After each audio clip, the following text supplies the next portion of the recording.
নমস্কার, মহাদেব গার্ডেন থেকে আমি কল্যাণী বলছি। আপনারা কেমন আছেন? আমি ভালো আছি, আশা করি আপনারাও খুব ভালো আছেন। আজকে গরমের খুব সুন্দর একটা মিষ্টি গন্ধের গাছ নিয়ে এসেছি, রজনীগন্ধা। এই গাছটা আমি আগের বছরের কন্দ নিয়ে রেখেছিলাম পুরনো গাছ থেকে। সেই কন্দটা আমি 3 মাস আগে এখানে বসিয়ে আজকে দেখুন ফুল ধরেছে, মানে কুড়ি এসেছে, এবার ফুল ফুটবে। সেইটা কিভাবে করলাম সেই নিয়ে আজকে এই ভিডিও। আমি আগের বছরে যেই গাছটা বসিয়েছিলাম সেই গাছটা একবার দুবার ফুল দেওয়ার পরে সেই গাছটা শুকিয়ে গেছিলো শীতকালে। তারপরে সেখান থেকে কন্দ নিয়ে এই দেখুন এগুলো মাটির নিচে অনেকগুলো হয়, এই যে এরকম যে হয়, একটা গাছ থেকে আপনি অনেকগুলো 20-25 খানার ওপর আপনারা কন্দ পাবেন। এর থেকে এই কন্দগুলোকে বাদ দিয়ে দেবেন, এই যে এইগুলো বাদ দিয়ে দেবেন, এইগুলো থেকে কিন্তু ফুল হবে না।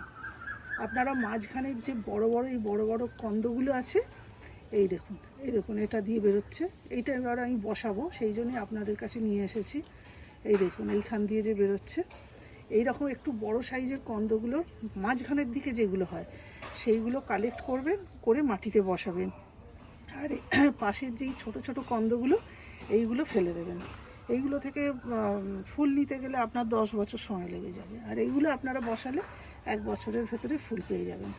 আমি এর থেকে একটু বড় সাইজের কন্দ এখানে প্রতিস্থাপন করেছিলাম, আজকে সেই ফুলটা হয়েছে। সামান্য ছোট্ট এখানে এই দেখুন ছোট্ট একটা গ্রো ব্যাগে আমি বসিয়েছি। বিশাল বড় জায়গায় বসাবেন না, তাহলে অনেক কন্দ হয়ে যাবে, ফুল আসবে না। ছোট জায়গায় বসালে আপনারা এরকম ফুল পাবেন, কন্দ থেকে ফুল পাবেন। এবং এতে আপনারা বিশেষ কিছু পরিচর্যার দরকারও নেই। মাটিটা আপনার 60% গার্ডেন সয়েল দেবেন, বেসটা যেটা তৈরি করছেন, আর আপনার 30% দেবেন ভার্মি কম্পোস্ট বা কাউডাং, যেটা ইচ্ছা, আর বাকিটা আপনি বালি দেবেন। দিয়ে বেসটা তৈরি করে আপনি বসিয়ে দেবেন।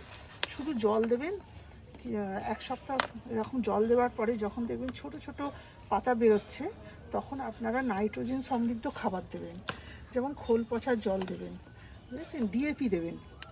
তখন দেখবেন গাছটা প্রায় 2 হাতের মতো হয়ে গেছে, একটু এতটা মতো হয়ে গেলে তখন আপনারা নাইট্রোজেন দেওয়া খাবার বন্ধ করে দেবেন। তখন আপনারা দেবেন সিঙ্গেল সুপার ফসফেট, আর দেবেন পটাশ, মাটিতে দেবেন লাল পটাশ, আর ওপরে দেবেন 0050 স্প্রে করবেন। ব্যাস, তাহলেই সপ্তাহে এরকম 1 সপ্তাহে একদিন করে দিতে থাকুন। মাসে 3 দিন দিলেই হবে সারটা। দেখবেন আপনারও গাছে এরকম ফুল এসে যাবে। আপনারাও ছাদে এরকম করে রজনীগন্ধা কন্দ থেকে করুন। একটা গাছ বসালে আপনারা 10-20টা গাছ পেতে পারেন। এইভাবে আপনারা পরিচর্যা করুন, দেখবেন আপনারাও ছাদে এরকম সুন্দর রজনীগন্ধা আসবে।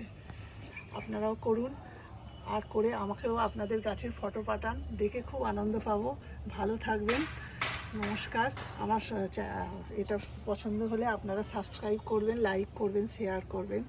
ধন্যবাদ, নমস্কার।